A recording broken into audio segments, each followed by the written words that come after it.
Oh my God. I was really hoping and kind of expecting we would actually know who won by now. I mean, it looks good for Biden, but I don't know why. I thought like we were gonna know by now. Yeah. Results schedule wise, I expected it to be a lot worse because I kept hearing, oh, it's going to be days, likely weeks. But Yeah. now, since he's so close to 270, he just has to win, at the time of this recording, Nevada, Pennsylvania, or Georgia, all of which Yeah. I think are relatively, like, not crazy for if he won any of those. For reference, it's just before 9 p.m.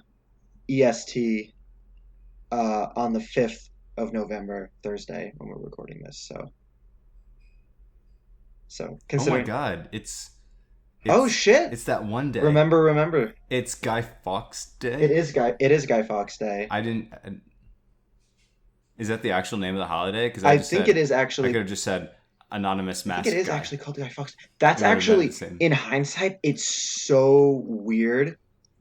Okay, on the one hand, it seems weird that Trump supporters like aren't like using like V for Vendetta references, but I guess they. I mean, the Trump phenomenon is so ahistorical. They probably like don't know of any media that's more than like 15 years old, and I definitely not an mean, actual let me think. historical What would they event. know? Yeah, probably not. I wouldn't bet on. Like, If I was a gambling man, I wouldn't bet on the historical yeah, knowledge of Trump fans. But the Tweedo is almost out of the White House. did you say the Tweedo?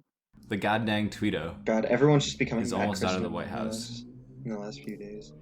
Yeah, Yeah, I did get super drunk last night, so it that's is on brand it is going to be for me and nice Matt. watching the Trump coalition kind of melt down for a while. Hopefully, the left can like capitalize on some of that chaos. That's definitely going to happen. It is extremely How do you see fun. them capitalizing on I that? don't know. Just like a lot of I people can't are. see them like doing anything good with I it. mean, I'm not talking about the Democrats. I mean, like the left, like radicalization pipeline and sphere. Just because I imagine there's going to be a lot of Okay, that people makes more sense. um, who are disillusioned and looking for somewhere else to go politically, and who definitely do not like the Democrats. What do you think the So, ratio is though to people who are disillusioned to people who are like even like doubling down on their um, I radicalization? don't know, but people who are doubling down today will be disillusioned, eventually, or at least a lot of them will be, because it's not gonna like get them anywhere. It's Trump is like floundering. It's absolutely hilarious. Like watching him half-hearted. I've never seen as half-hearted a coup in my life. Like No, it is the most American rise of authoritarianism you could have possibly fucking imagined. Like, we're gonna do a coup, but I'm too lazy to fucking get off my ass about it. And you have like 16 protesters showing up outside of like ballot counting like locations and stuff like that. Like, it's sad, and that makes it hilarious. I am a little bit worried in the event that a Trump protester from Arizona comes into contact with a Trump supporter from Pennsylvania and they cause a black hole mm-hmm. because of the how you have like half of them shouting stop the votes and half of them shouting count the votes outside places where people are literally like, yes, we're counting the votes, that's what we're here to do. And then the only other way a black hole can be created is if someone from the Democratic establishment meets a white Cuban from Miami who doesn't identify as Latino, and they're like, "Holy fuck, who is this? How can this be?" Yeah, I think what we're witnessing with like especially like that white Cuban population and like whiter Latinos in general is that I think that we're seeing like the beginning of an attempt by the like Republican Party and like the Trump base to accept fully that like demographic into the American concept of whiteness, in the same way that like Jay Sakai talked about accepting like Irish people and Italian people and like the Poles and even like the Jews. Like into whiteness over time as that's just something that white America has done as time goes on, as the percentage of white people in America continuously shrinks. It's like the profit motive. Like if you have a defined group of white people in a country, that rate is just like going to fall continuously, because when a white person and a non-white person have a kid, that kid doesn't get to be white. So the number naturally goes down. So they have to give it some stimulus, and kind of like accept a new group into the fold every now and then in order to maintain that slim majority and maintain that white supremacy. Reference game on point today, Mark. I'm so proud of you. It was a phenomenal tangent. Is it a tangent? We haven't even started. Not Dude, very, not sarcastically. dude, it was so hard trying to finish up researching and writing this episode, because this episode has nothing to do with like the election or anything like that. And so just like trying to follow the election and then be like, okay, I have to sit and write now for a little while and not care. It got a little bit easier as time went on, and both like the trends kind of solidified and it started to look really good for Biden. At least, I mean, in terms of whether or not he wins, obviously the results of the election are a complete disaster for the Democratic Party on like a long-term strategic level, because they didn't take the Senate, they lost seats in the House, and the presidency didn't go by a landslide as nearly as much as it was expected to and as it was supposed to. I don't know how much of a reckoning we're actually going to see in the party about that, but I have heard that there is some maneuvering inside the party to replace Nancy Pelosi as leader, which I think is a good idea. No shot. I don't know how big it is, but I've heard that more and more people are saying this, you know? Like, they're not going to support her re-election, and Shahid Buttar, No, no, whoever it no. is going to It wouldn't be unseat her? about Or taking her out of her congressional seat. It would just be she doesn't get to be House Majority Leader anymore. It would be, um, oh God, what is his name? Jeffries. Something Jeffries with an SH. the only Jeffries I know is Oh, Jim, not an and SH. he's a Hakeem British Hakeem comedian who's Jeffries. kind of an asshole. Hakeem Jeffries. Why does that sound familiar? Because he's Where have I heard him he's a before? prominent Democratic politician. No, I'm saying is it like a piece of legislation that he supported, or like, I don't know, like a soundbite or a scandal that he was involved in You that I know, would recognize him from. Like, oh, that was that guy. I don't actually know. God, He's just a guy. I've been bad. I've heard from various places that like if you crunch the numbers, the progressive Dems and like the Justice Dems and DSA members did really really well this election, but it was the like centrist like moderate Dems that kind of got crushed. Like as far as down ballot races go. But I haven't actually checked that for myself, so I don't know if that's the case or not, because I have been like all of the time that I wasn't spending literally writing this episode, I was just like watching, flipping back and forth between like 6 different Twitch streams, and and haven't showered in like 3 days now, which there's no reason why that's the case. It's not like there was anything stopping me, but yeah, it has been a sedentary few days now. Watching PA go in, Yeah. I'm like, geez, I was watching Florida. It feels like I was watching Florida so long ago, and then I remember like, oh yeah, elections don't usually take this long. I was texting a bunch of old friends Yeah, in a Signal chat, and we're all like, yeah, nobody can focus on work right now, right? And everyone's like, yeah, no, we're not. Nothing's occurring right now. yeah. I have my offshore team in India constantly asks about the election. Like not like they're all in India. They can't vote, but they're all like every day is like, oh, is Biden winning? I'm like, I hope so. I think whenever they ask me like, oh, so do you want Biden or Trump? And I was like, I don't know. Do you like Modi or not? Like, let's both be uncomfortable here, man. Modi or that other guy. Yeah, exactly. I'm not that involved in Mm. other countries' politics that aren't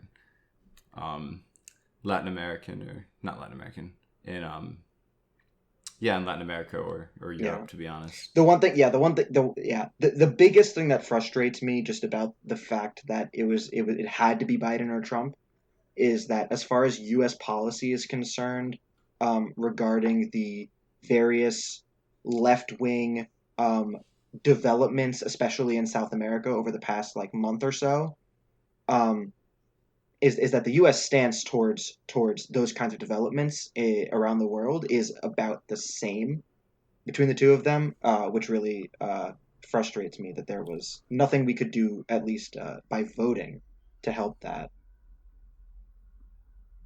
Yeah, I just want climate change action. That's it. I don't care if he changes the Green New Deal into something that is effectively the same thing, but calls it the Biden New Deal or Yes, whatever. if I just want him to bro, rejoin. if you pass like sweeping climate change and like infrastructure spending reform, you can name it after yourself. That's fine by me. I don't give a shit. Yeah, it does piss me off Like when people I, say he like is in favor of the Green New Deal. Like he stopped that at every single turn. And also in the last oh my debate, he god, said, yeah. he's like, yeah, we're gonna, um, everyone's gonna have healthcare. We're gonna call it Biden care. And I was like, how are you just gonna cuck your boy like that? Out of like the one thing like that he attributes more than anything to his presidency. Just take his name right out of there. Oh, Biden care. Just rude. But even better. Just make it that just sounds Irish, God, and Kamala Harris which I'm okay with. is gonna. I can't wait to watch Kamala Harris uncomfortably laugh her way through the next 4 years Well, I mean, the next 2 years until she becomes president, when Joe Biden inevitably when he gets hit with the dies. CIA heart attack gun. He is the inventor of the CIA heart attack gun. That's very bold of you to assume that they would use it against one of their own. God. Speaking of CIA heart attack gun, Okay. my God, if I What? hear one more person say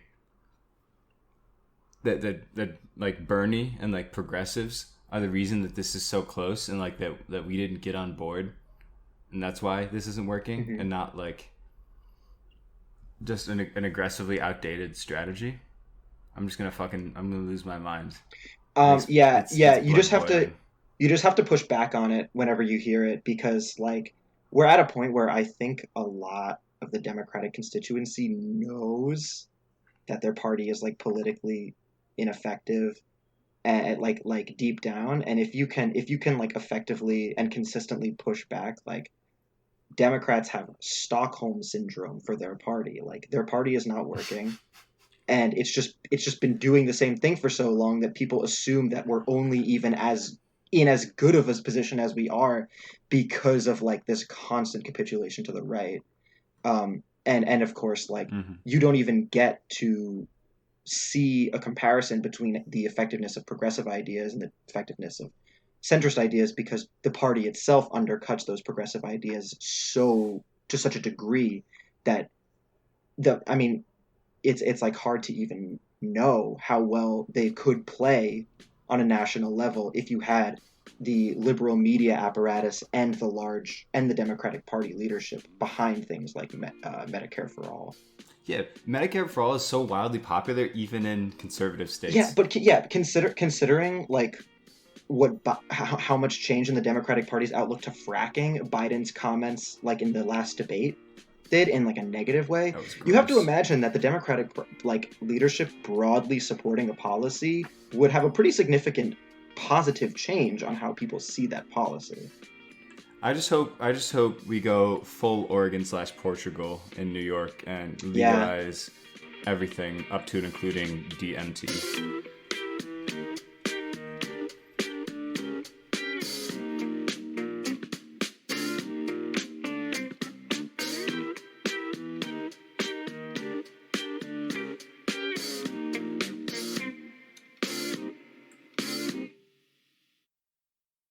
Hey, I'm reading a theory here. Ew, where's the? Oh my What does that god! sound? It's a motorcycle parade. Okay. Oh, I'm glad we is had it this a COVID started. super spreader event? It no, those are Jesus. dirt bikes. Those are dirt bikes. Why are there dirt bikes? Where's the dirt? What? You didn't know this? No. They are wild. Four-wheelers and dirt bikes are Are they wildly popular in the city. sudden? What is that like? That's a new thing? I No, feel like always have been. I have You never ever, you ever seen seen a a. Chief Keef video, dude? No, I Got haven't four-wheelers out the actually. wazoo doing donuts. You're just I not with guess it, I'm Mark. not. You're just I not guess with I'm. it. Not I hip. clearly I'm not. I get told I'm not cool a lot though, so that's all to be expected. Anyways, we welcome to We Read Theory, the podcast where we read theory, so you don't have to.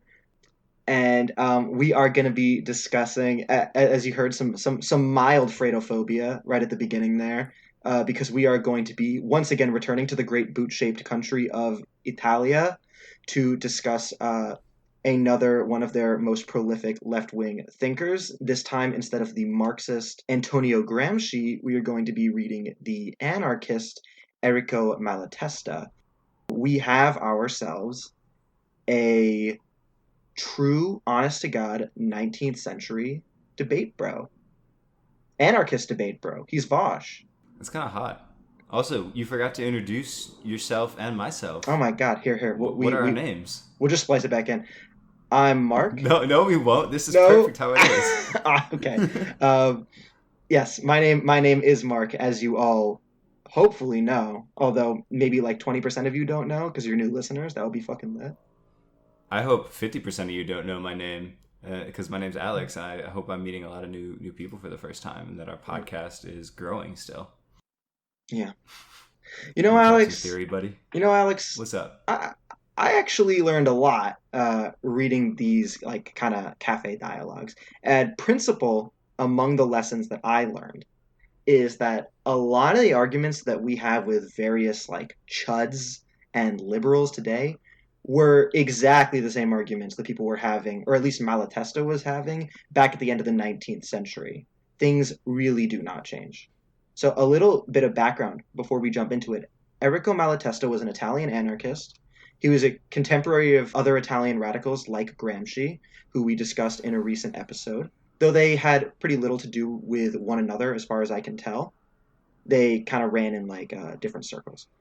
Malatesta did, however, have a close working relationship with another We Read Theory alum, the subject of our very first episode, Peter Kropotkin.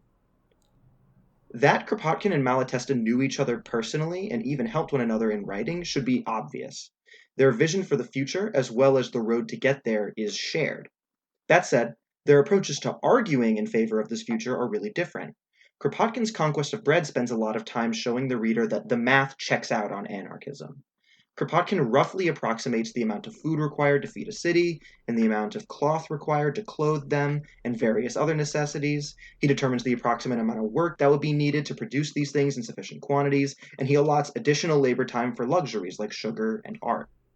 All in all, the main thrust of Conquest of Bread is that humanity already possesses all of the material capabilities it needs to supply everyone with a comfortable living standard, and that systems that seek to create inequality and protect entrenched power are the only thing standing in our way of building that world. And therefore, you don't need to go back to the first episode. Just skip right to State and Revolution because we recorded it on a MacBook mic. And it was horrible. It was scratchy. People who listen to the first episode still tell me that they like it, though. So, I mean, that's good. I'm like, that's great. You're gonna love it when we actually have audio and I actually edit the episodes, and I have like. It's not literally the first work of leftist theory I've read since I like read an excerpt from the Communist Manifesto, and I think something by Oscar Wilde in college, and that's basically it. I was gonna say, I've actually heard similar things. One of your unnamed best friends, just 'cause I don't want to dox him on this podcast, said, "Yeah, dude, the content was great, but like audio wise, just fucking unlistenable." Like to my face, and I was like, "Oh, okay. I mean, thank you." And he's not wrong. He's not wrong at all. He's totally correct. Absolutely correct. So, Malatesta's hypothesis is basically the same as Kropotkin's, but he dispenses with all the math in favor of an ideas-based approach. And let me tell you, my brain is still recovering from all the high-level ideas. Was that supposed to be a Trump voice? No, it was supposed to be Dave Rubin.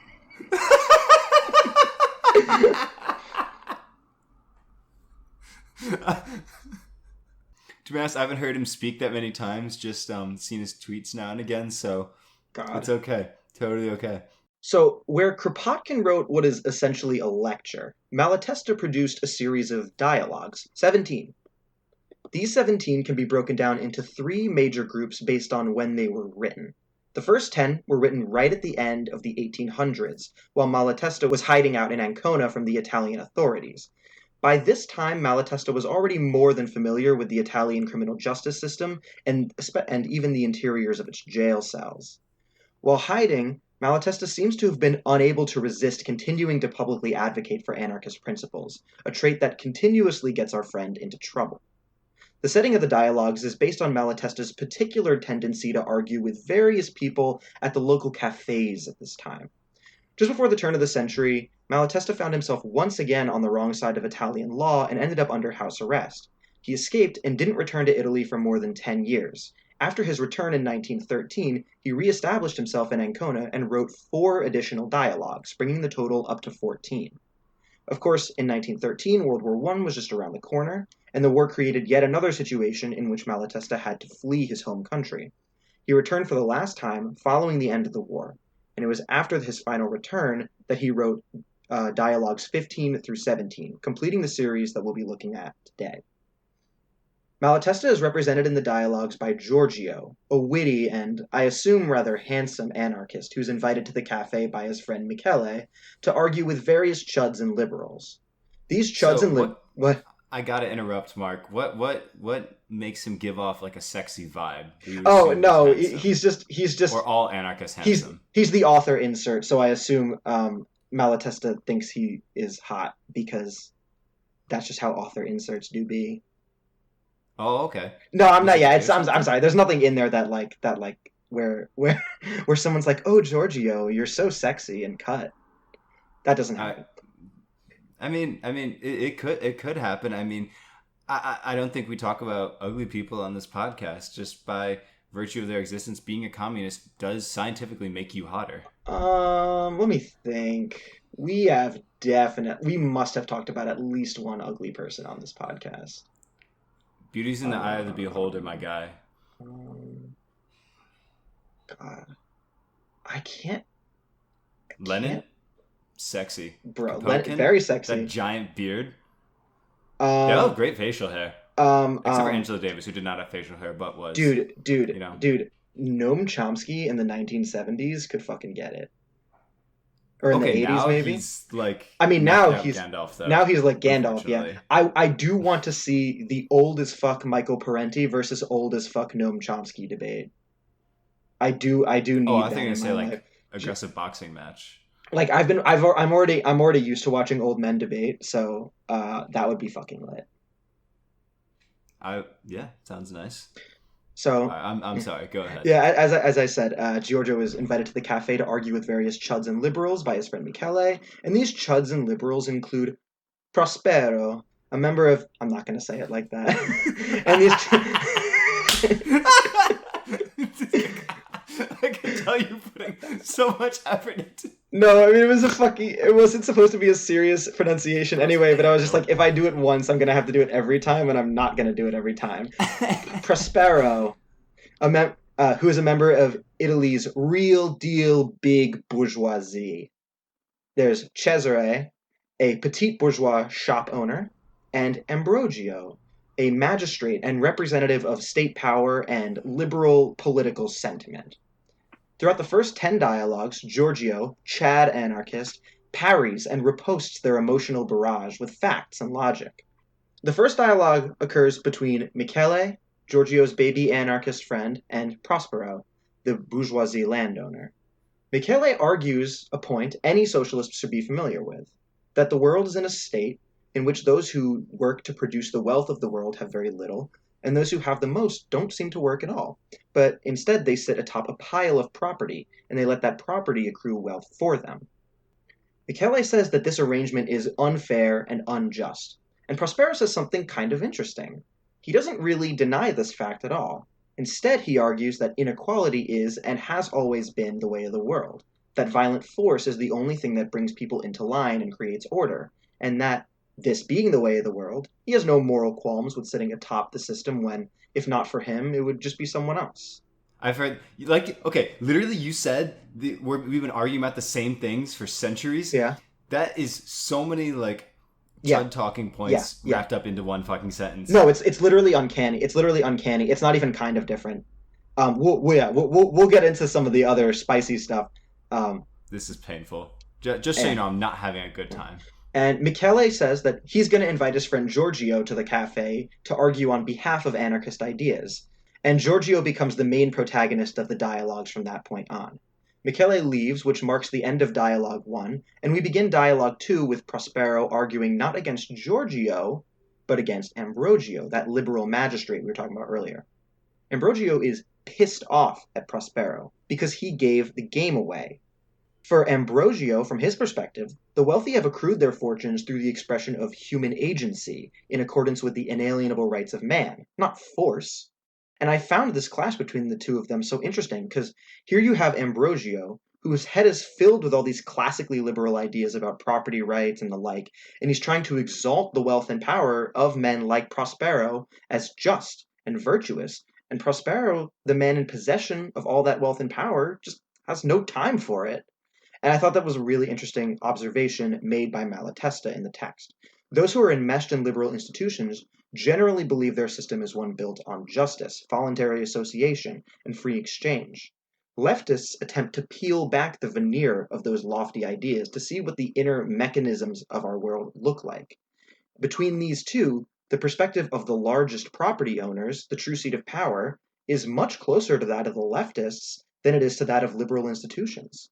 Apple CEO Tim Cook, for example, knows that the rare earth minerals that go into iPhones are extracted in appalling conditions. He knows that phones are assembled in factories where workers are underpaid and overworked. He knows that this state of affairs is maintained through American military dominance, and he likes it. That state of affairs makes Apple more profitable. Now, a guy like Steve Jobs may have been a visionary and innovator, and that's cool. The ideologues like Ambrosio can eat that shit up. But the actual property holders who are tasked with extracting profits can't perform this function without understanding that extracting profits requires exploitation, and that extracting consecutively larger profits year over year requires consecutively greater exploitation. When Ambrosio hears Prospero admit to this understanding, he says, "You sound like an anarchist yourself." And I just find that tiny little conversation so demonstrative of the idea that the bourgeoisie is already class conscious and already analyzes the world along materialist lines, the same way that leftists try to get members of the working class to do. Yeah, like when people say like, "Oh, I don't follow politics." Okay, that's great, but your landlord does, your boss does, your Yeah, CEO does, the guy who decides whether or not you have healthcare or decides what kind of power he's going to give to law enforcement does. So, might want to get on yeah. that, Buckaroo. You don't follow politics, but politics follows you everywhere. Wow, that That's was really it. deep, Mark. That's the That tweet. that. I'm Oh not. God, I can't. There's a reason I don't give you the login info, Mark. So Giorgio spends pretty much the whole rest of the first 10 dialogues arguing with Ambrogio, which is also telling.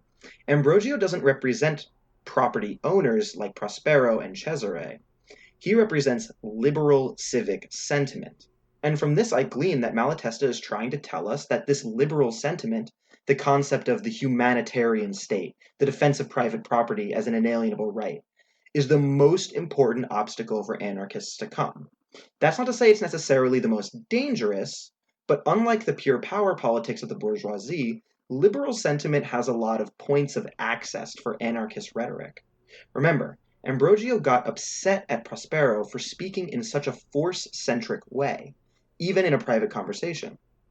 He is a true believer. He believes people deserve rights. He believes in using rhetoric to bring people over to his cause. He believes that the state deserves to exist because it improves people's lives.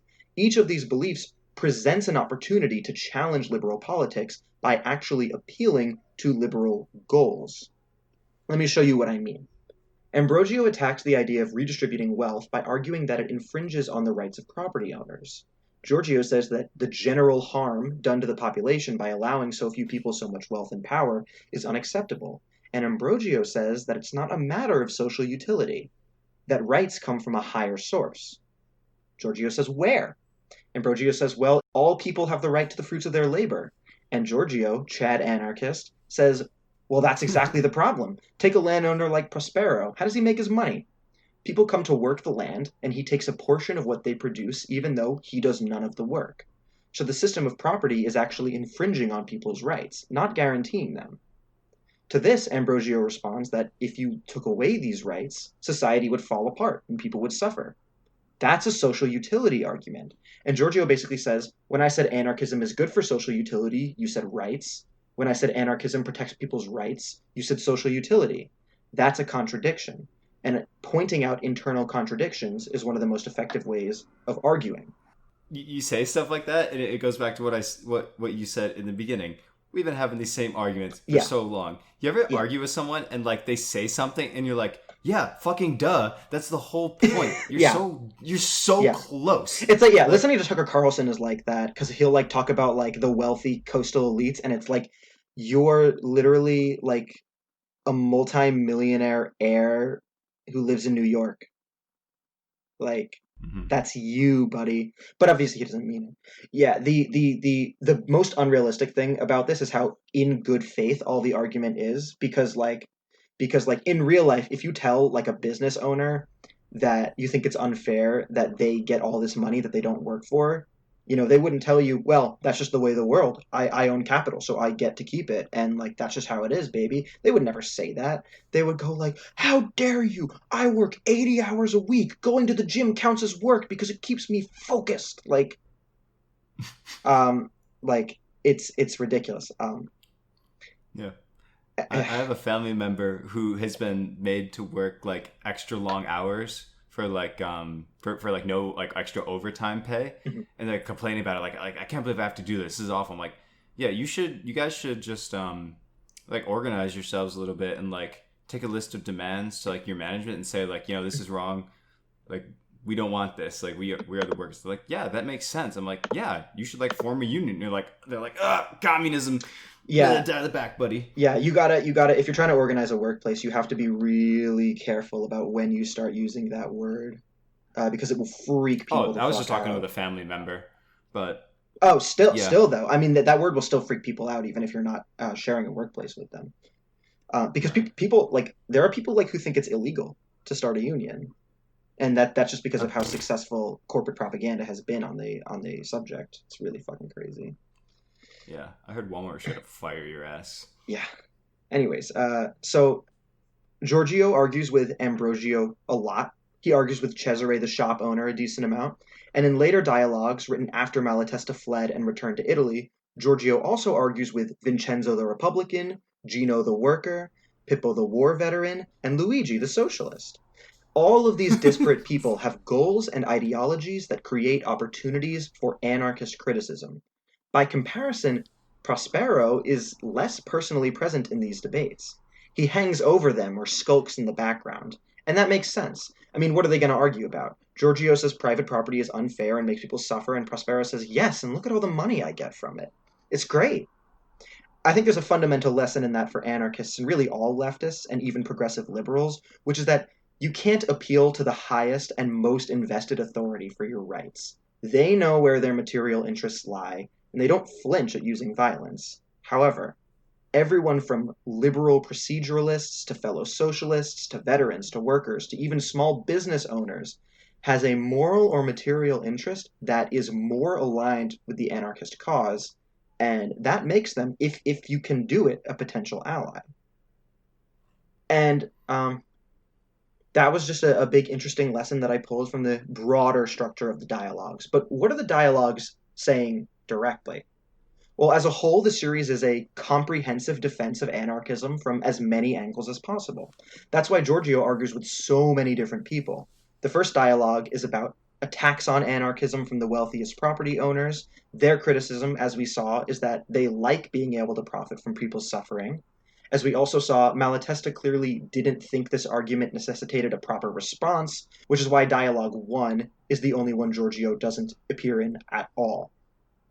In Dialogue 2, we establish that the ideologies of the big property owner, the liberal magistrate, and the small shop owner are all different.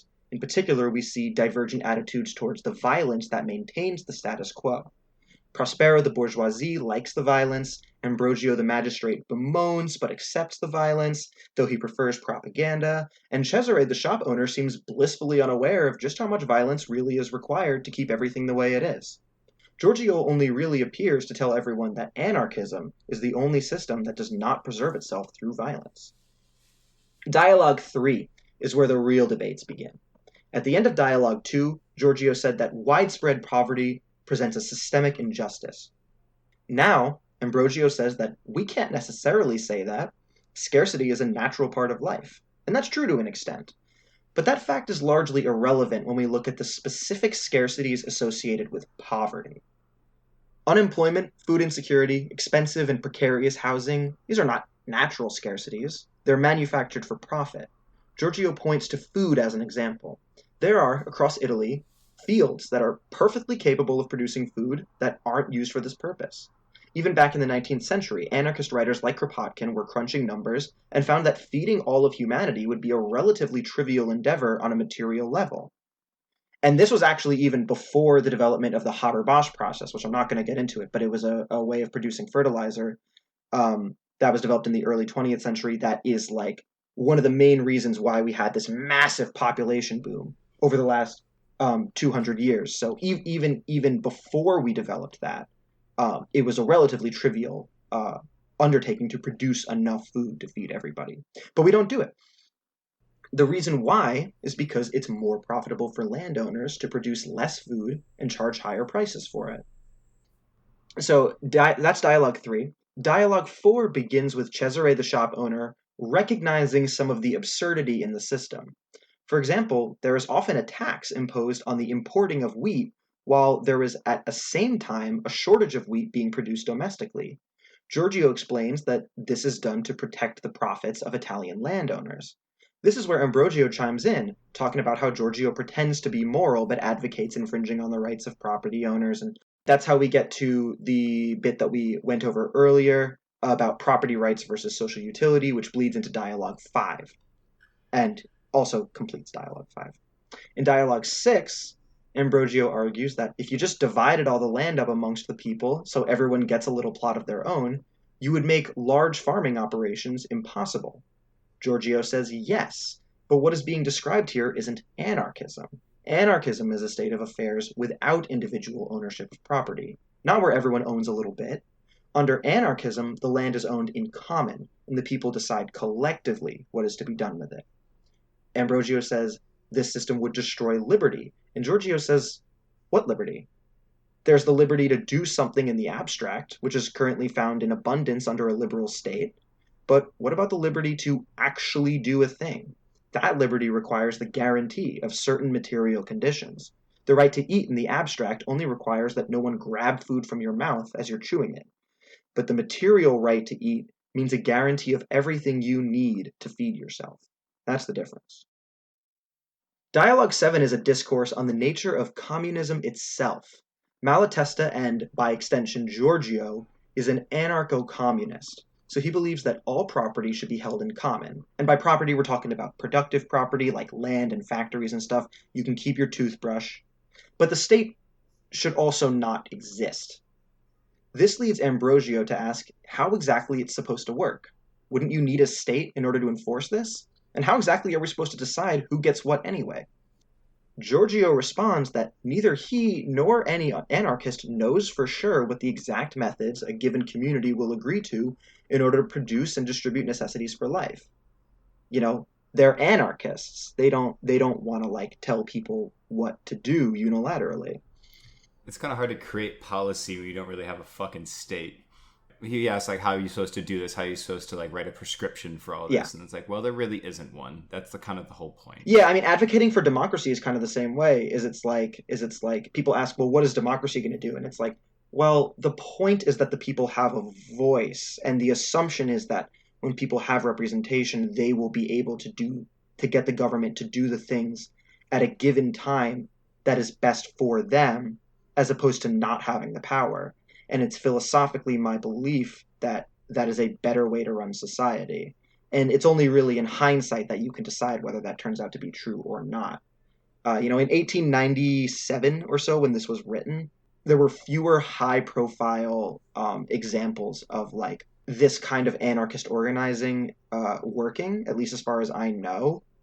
And so, actually, I find this argument is more convincing now than I probably would have found it back then, because we have groups like the Autonomous Administration in Northeast Syria, Rojava, and we have groups like the Zapatistas in southern Mexico, which are groups that have been organizing, maybe not fully anarchistly, but along certain anarchist principles. And it's actually been a really beneficial way of doing things for those people. So Mm-hmm. that actually makes it a lot more convincing. But the point is to remove the power for one person or a small group to unilaterally make these decisions. That's what state power is. If you get rid of that, then whatever method is decided on by all members of the society must be one in which all people are required to perform a reasonable amount of labor and receive a reasonable compensation for it. Otherwise, people just wouldn't agree, and no one could force them to. Now, Giorgio is not talking about democracy here. Malatesta isn't a Republican. He doesn't want a society based on majority rule. He's more radical than that. He's looking towards a system based on unanimous or near unanimous voluntary agreement. So keep that in mind. We're going to talk about republicanism in a little bit. Yeah, not even playing devil's advocate here, but that seems like unanimous or near unanimous voluntary agreement to like pass like any sort of decision for the group sounds like next to Yeah. impossible. Or is like is Malatesta saying that there's going to be no greater community than say like 100 people, It's which not even necessarily. that is Well, it's not difficult. necessarily that. There's a basic faith in people to do a political calculus, um, which is that I need to reach an agreement with this mass of people if I want to have society. And society is a good thing to have because it makes all the finer things in life possible. It makes food security possible. It makes housing security possible.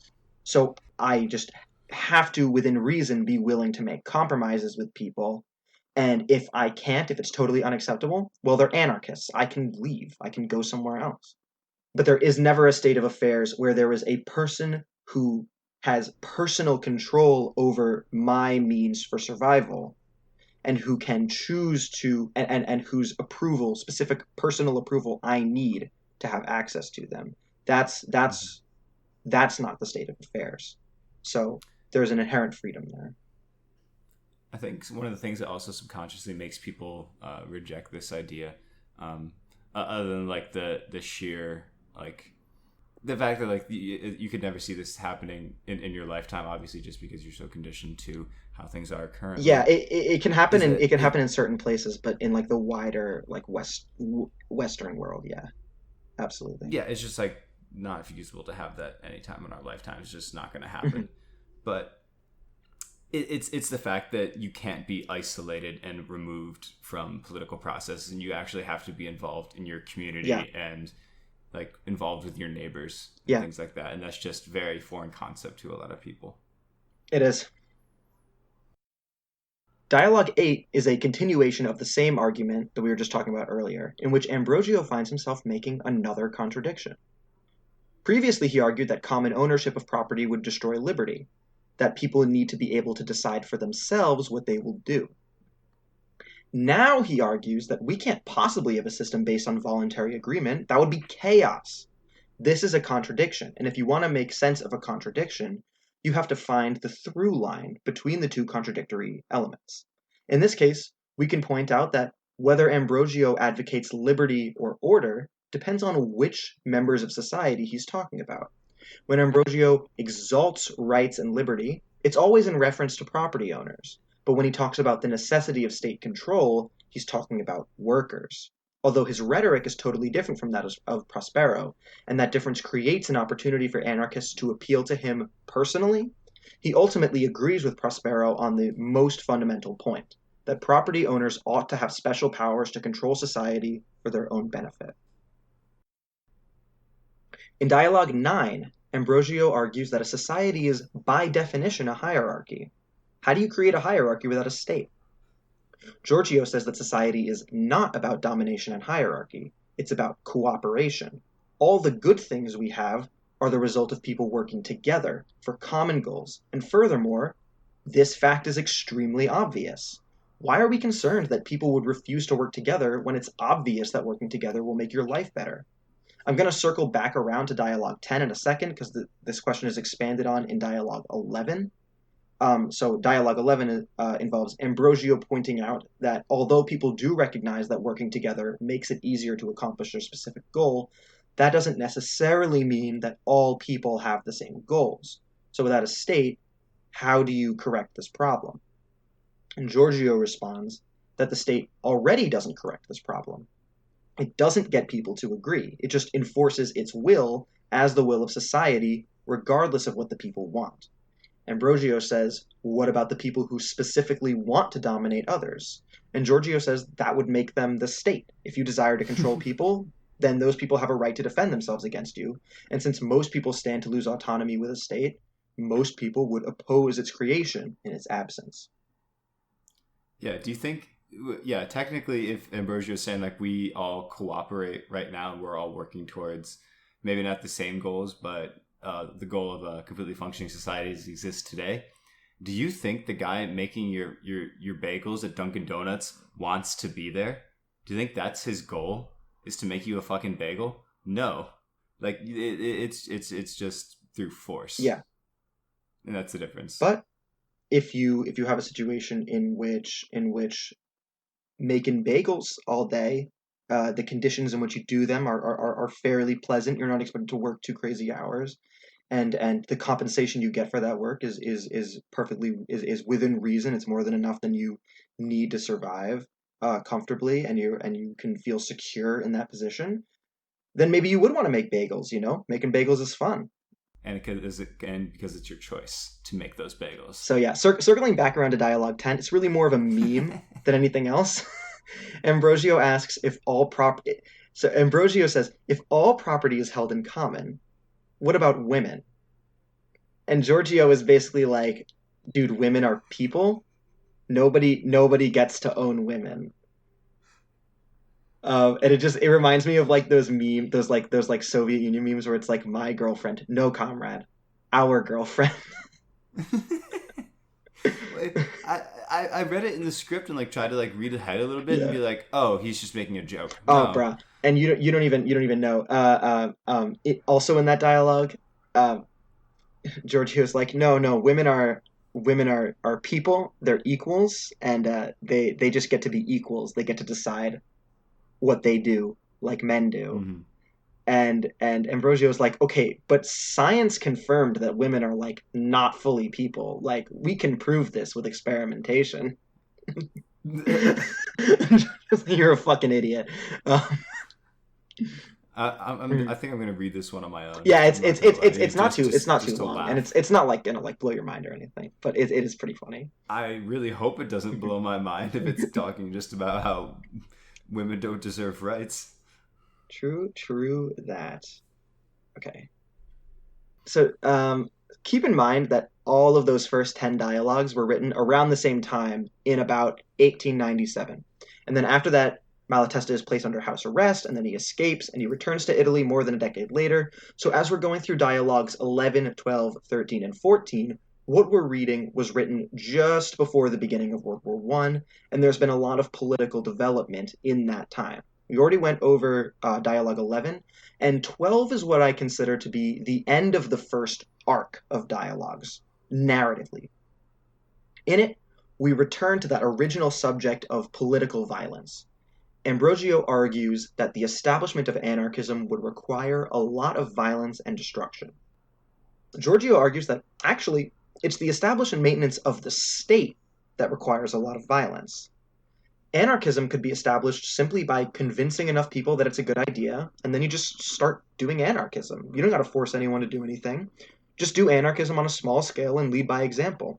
Eventually, people see how much better life can be and they choose to join in. And if they don't, that's fine. That in itself is not a threat to an anarchist society. The only real threat would be a state trying to take control. In that regard, anarchists would be well within their moral rights to defend themselves. And of course, here comes Prospero out of the woodwork to remark that an anarchist society could never stand up to a modern army. And to this, Giorgio responds that a modern army is made up of workers and its weapons are made by workers. So maybe don't be so sure. I was gonna say I don't know a lot of anarchists who also aren't militant and love their guns. Oh yeah. So I mean, yeah, tread. I'd say like tread lightly. Yeah, but and it's also like the actual like the size of your cannons is not the end the be all end all of the strength of your army. There are logistical things you have to consider. There are morale things you have to consider. If you have like a volunteer army in a modern like wealthy country like the United States, then the political cost of recruiting people to actually serve is a lot higher. So yeah, I think people are generally assume way too much of like the capabilities of these modern states' militaries to control an area that actively does not want them there long term. We have experience. We know that that's really, really hard, and depending on the size of the area, it can be impossible even for a military like either the U.S.'s or China's. Yeah, dude. Everyone's cool with their massive guns until the trees start speaking Vietnamese. Yeah, exactly. Yeah, if you want a more detailed discussion on that, Robert Evans talks about that in It Could Happen Here. He kind of talks about in a more specific way the mechanics of how a like the U.S. military could run into serious trouble actually trying to hold large portions of the U.S. if they went into active rebellion. Um, Mhm. and how that could actually be a really really difficult thing to do because of all those considerations. So I mean, there's already like small factions of oh right-wing yeah, militaries oh popping yeah, up everywhere, especially yeah, Pacific Northwest. yeah. I think leftist hot take. I think we're in for some stochastic violence in the near future. So everyone, Is that a hot take? I feel no, like I'm everyone's being having that I'm take. being sarcastic. Of course, it's not a hot take. Even liberals I'm agree with so that. sorry. Um, I don't think we're in for a civil war. I think Trump's going to go out like a little bitch, and I think the Trump supporters are going to go out like little bitches. But some of them are going to try to take people down with them. So yeah, should probably say it at the Yeah, end of the podcast. But everyone, please stay safe in the next few days and weeks. The final five dialogues, 13 and 14 being written just before World War I, and 15, 16, and 17 being written after the end of the war, make up what I call the Malatesta extended universe. This is where that political development over time comes in. At the end of the 19th century, Malatesta was interested in refuting the arguments that represented entrenched power in the newly formed Kingdom of Italy: the landowner and the shop owner and the magistrate. In these final five, we'll see a host of new characters introduced to express new criticisms of anarchism from perspectives that were becoming more influential as time went on. In Dialogue 13, Giorgio argues with Vincenzo, a Republican. Now, believing in representative democracy is not very special today, but in the second decade of the 20th century, in Italy, this was a radical position. Vincenzo argues that he and Giorgio basically want all of the same things. So why is Giorgio not a Republican? And Giorgio says that republicanism is the will of the majority, not the will of all people. People whose material interests put them in the minority, for example, disabled people, have no more liberty in a republic than under a monarchy, whereas a system built on unanimous voluntary agreement must make space for the needs of all people. Also, the establishment of a republic does not abolish private property, which is the root cause of the inequality and suffering we're trying to get rid of. Any system, no matter how democratic, will have to engage in myriad injustices in order to maintain private property, because those injustices are inherent to the property system. can I ask like an actual like question about anarchism in general? Hmm. So, I mean, Giorgio says, and this might be my just like fundamental misunderstanding of Yeah. anarchism. Um, I know we touched on it a little bit in the Peter Kapochin episode, probably. But Yeah. what if the will, obviously the will of all people, so the will of like one person or like a handful of people is probably going to be malicious. Yeah. So if someone, I don't know, really doesn't like gingers, Okay. right? And they want to just expel all gingers from within their, Yeah. I don't know, immediate space. Obviously, they're not going to do that. They're not going to wait to get the unanimous approval of like their relative community to do that. So I guess how is it dealt with? So basically, you're never going to get that done because if the society has gingers in it, they're not going to want to be expelled. So if they won't agree to it, then you can't get it done. No, I'm saying like violently, What? like not asking permission to expel the gingers. I feel weird Well, picking gingers now. well, if you don't have to ask them for their consent, then you don't have anarchism. You have a state power. Oh, and that one person is like effectively a mini state power. I mean, if they're using violence to make people do what they want, yeah, that's effectively state. That is what state power is. It would just be the same kind of power on a much smaller scale.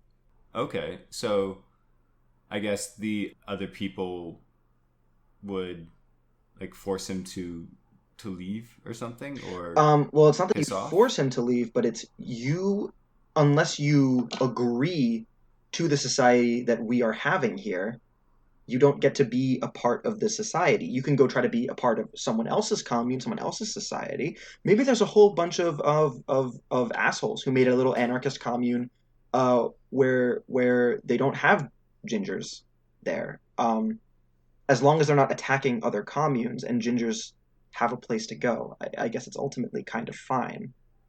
Mm-hmm. But yeah, I mean, if you can't come to terms with the people who live in a commune, in a society, in a community, you don't get to be a part of it. And that's kind of how anarchism regulates out the people who are just malicious. Ah, okay, so I feel like anarchism exists in a very fluid Yes, state. yes, Okay. for sure. People are like air and water. Yeah, exactly. And Kropotkin says a pretty similar thing in Conquest of Bread, if I can remember correctly. It's been almost a year now. In dialogue number 14, Cesare asks how anarchists will prevent a new government from springing up once the old one is gone. Giorgio says that governments need people to get on board if they want to stick around. This is relatively easy to do because people have lived their whole lives with a government and so assume they need the government. However, once you actually have a stateless society established, the people who live in it will see that life without government is better and would refuse to be submitted once again. Cesare says that sounds really hard, and they both agree that anarchism truly is the dark souls of political ideologies. In Dialogue 15, we meet Gino. Gino is a regular worker who questions Giorgio on the subject of police abolition. This is a super complicated subject, and we have actually done a full two-part discussion on Alex Vitale's amazing book, The End of Policing, which goes into details why defunding and even abolishing police is a good idea. But the long and short of Giorgio's argument is that the harm police do in the exercise of their power is greater than the harm done by crime itself. Also, policing as a form of combating crime is really ineffective, since it only seeks retribution after a crime is committed. It's unconcerned with the reasons why people commit crimes, and is therefore incapable of preventing them. In an anarchist society, we would need to understand these causes and work to correct them. A system based on unanimous voluntary agreement would make addressing the needs of potential criminals a prerequisite. In Dialogue 16, we meet Pippo. This dialogue, as well as 15 and 17, was written after the end of World War I, and Pippo is a veteran of that war, and he questions Giorgio's Italian patriotism. Giorgio says Pippo is correct to question his patriotism, because actually all patriotism is pretty fucking cringe. Giorgio opposes the domination of anyone by any other. Patriotism is a belief that elevates one nation above all others. It therefore can't help but justify domination in other nations by the home nation. Pippo says, what about defending your homeland from invaders? Giorgio says that defending one's home from invaders is action against domination and is therefore a good thing. However, if Italy were to invade somewhere else, like it had in Libya, then Giorgio would have to side against Italy. We can love our homes and even our home nations, but our love of humanity has to come first. Yeah, that really weirds me out when Oh, yeah. people talk about like children in different nations. Yeah. Um, when they're like, why are we giving this aid to countries that aren't us? We got to take care of our own people first. I'm like, Yeah. our And then our this always comes from people. people who actually don't want to take care of our own people. Like, why are we letting Yeah, immigrants in when we have exactly. veterans starving on the streets? And it's like, well, how about we feed the veterans on the streets? That I'm chill with that too. No, that's communism. Yeah. The 17th and final dialogue features Luigi, a socialist. Luigi and Giorgio agree on nearly everything, but Giorgio is an anarchist. This means that Giorgio believes in the necessity of revolution and that revolution must abolish the state. Luigi is in favor of a more incremental approach. He supports participation in democratic institutions. He supports the establishment of a transitional state, if and when the revolution occurs. On the subject of electoralism, Giorgio says that we will never vote socialism into existence because the state is backed by propertied interests. If it doesn't serve those interests, it'll just be replaced by one that does. He also points out that while a lot of socialists may win positions in the government, they generally have to capitulate significantly to the status quo. This is all true, though I personally have always and will always support participation in democracy as a means of agitating and radicalizing. But Giorgio is totally correct in that we need to keep in mind that our elected officials will get watered down, and if we want to do that, we have to make sure that the course of action is still leading towards the ultimate goal of radical change for society into one that exists for the good of all people. Besides, if you have the working class conscious and organized enough to vote socialism into existence, you have enough to do way more than vote. As far as the transitional state goes, Giorgio argues that any population that contains within it the necessary number of revolutionary socialists to have a revolution at all already contains enough people to maintain an anarchist society. All a state would do is get preoccupied with its own survival. In the meantime, you have to produce the food and the housing and everything else people need to survive. So the question is this: has your state abolished private property? Because if it has, then the decisions governing production are already being made in an anarchist fashion, and the state has no reason to exist. If the state is itself controlling production, well, congratulations, your revolution achieved nothing. And that's pretty much the end of all 17 of Malatesta's dialogues on anarchism. So I think we learned a lot there. Are you gonna ask me to do I have to do No, it's a okay. summary for the No, it's okay. class? It's Oh, okay. thank God. I was just gonna like mention different things that are cringe versus based. How about tell me the three biggest bastes and the three biggest cringes from the night so far? Okay, okay. Based. I'm just gonna say them as they come to my head. Yeah. Um, Based is community building. Okay. Cringe is electoralism. Based is writing books from jail. Shout out Martin Luther King Jr. And Gramsci. And And Gramsci. and I don't believe this was written from jail though. But still based. This was Oh written yeah. this was written House between arrest. times where he was in jail. Oh, okay. On rare So occasions he found himself outside of jail. planning your novel in Yeah. jail is, or planning your writing in jail is cool. He kind of, it's kind of ironic actually because he trashed on non-anarchist socialists as being like too willing to capitulate to the state, and then he gets to die of like heart failure or something while Gramsci rots in prison. So, hypocrite much? Yeah, it's pretty cringy, dude. Seems like one of you. It seems like the Italian fascist state had more problems with one of you than the other. That's all I'm saying. Mussolini didn't kill this man Mhm. or put him in prison. I think No shade, anarchists. I'm just kidding. I Oh my god. Yeah. Don't. We gotta tread lightly now. We can't be stirring Please. up any more I'm not. discourse and I'm not controversy. CIA. I swear.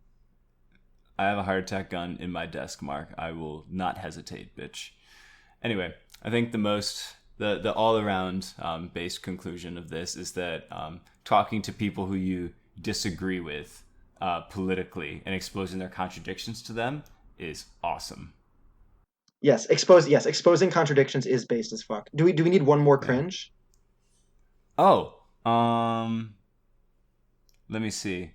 Oh, intro. I'll count the intro as part of this episode. American coup attempts within its own nation. Pretty cringe. Pretty failed.